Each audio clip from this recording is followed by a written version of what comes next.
రేపు ఎందుకు మన దగ్గరికి పిల్లలు రావడం లేదు?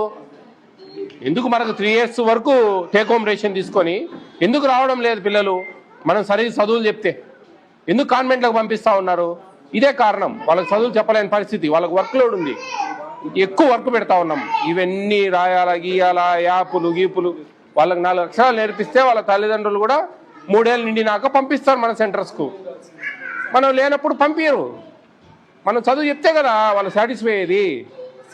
మన దగ్గర 3 ఏళ్ల వరకు గర్భవతి అయినప్పటి నుంచి ఆ తల్లికి అన్నీ ఇస్తా ఉన్నాం. మనం 3 ఏళ్ల వరకు టేక్ హోమ్ రేషన్ ఇస్తా ఉన్నాం. 3 ఏళ్ల తర్వాత మనకు పంపించడంలే. టేక్ హోమ్ రేషన్ ఎంతమంది ఉన్నారమ్మా పిల్లలు? 30 మంది ఉన్నారు. వాళ్ళల్లో ప్రతి సంవత్సరం ఒక 3 ఏళ్ళు నిండిన వాళ్ళు 10 మంది ఉంటారు కదా. ఆ 10 మంది ఇంటికి రావడంలే, అవునా కదా? ఒక 3-4 వస్తారు. ఎందుకు రావడంలే 10 మంది?